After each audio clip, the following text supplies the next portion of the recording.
Let's talk about how to kick the habit to supersize and grow your business. Sharon Horne-Ellstrom here with Supersize Your Business. And to coincide with our annual challenge, the BU 365-day challenge, to do one thing every day that improves us this year, today's topic is habits, and primarily bad habits. We want to break bad habits and create good habits in our life. To me, good habits are habits that move us toward what we want in our life. Bad habits are habits that move us away from or prevent us from getting what we want in our life. And when it comes to growing and building and supersizing our business, that's really, really important. It's why we create processes and systems in our business to create predictable results. So, kick the habit. This idiom has been around in use since the 1900s. The accurate origin of it isn't really available. I searched the internet, and the internet basically says, hey, we're not really sure where this came from. People have had habits since people have been people, and their minds have been functioning as, and working, so they're not sure where it originated and where it came from.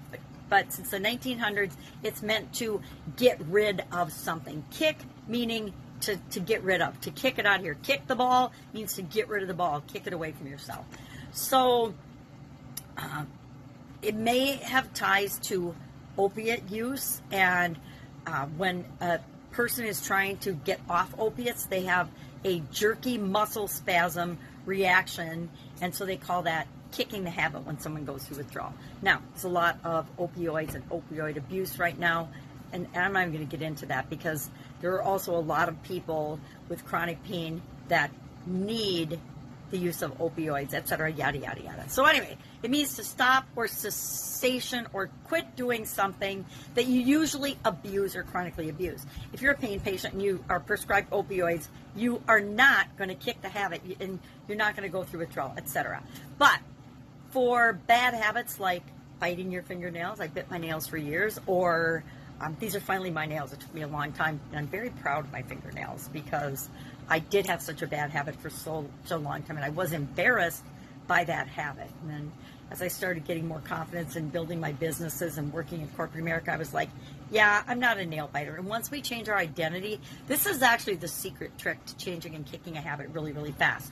If you change your identity, you can almost change habits instantly. But I'm going to share a 7-step process to break a habit, to break a bad habit, because we don't want to break our good habits.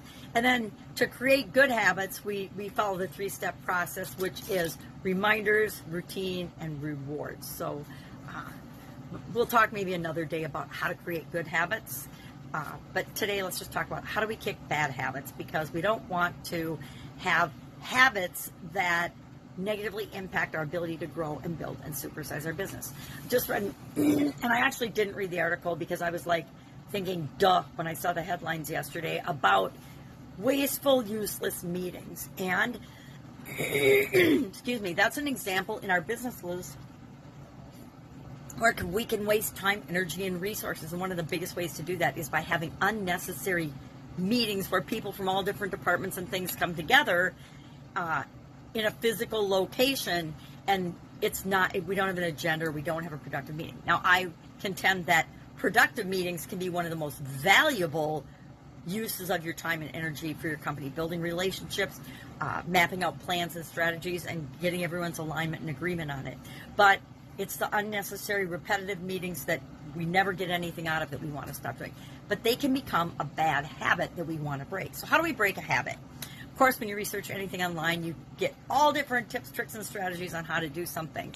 Breaking habits is no different. So if you don't like this list and you've got a habit that you want to change in your business or in your life, go online and do a little research and pick the process that works best for you. We all already have the ability to form and break habits, because in our lifetime, I guarantee that we've all created habits that are good and bad for us, and we've broken habits that are bad for us and created habits that are good for us. So it's a 7-step process to break a habit. Number 1, we have to be honest with ourselves, right? We have to be real with ourselves and 100% honest in terms of what's actually going on. Sometimes we'll realize that a behavior or a bad habit has worked its way into our culture in our business. I've had almost every business I've ever been in. We don't have 100% control all the time of everybody, how they think, feel, and behave. So sometimes bad behaviors sneak in. And often they go unnoticed. The busier we are and when we're in growth stages, sometimes we don't even notice that those things happen. Different things crept into different businesses that I had to address. So the first thing we have to do is be honest with ourselves, wake up and pay attention to what's going on. Secondly, we need to figure out why the thing happened. If we can see or figure out how it was created, how it crept into our culture, then we can find ways to prevent it at an earlier stage and to make sure it doesn't recur. Thirdly, we want to set goals and create a plan to break or change the habit. We can't just say, stop doing that right now. It's not going to change anything. People are going to find ways around you saying stop doing something.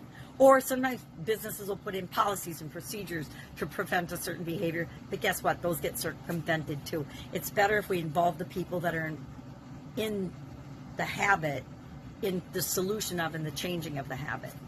If we involve them in the process, we always get better results. Number 4, write down your goals.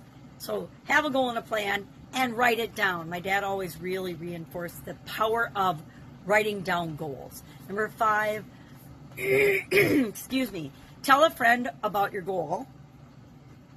If it's a personal goal or a colleague, if it's a goal for the organization, again, involve the people, tell them, involve them in the process of change. 6, give yourself some time. Give the organization some time to change and adjust.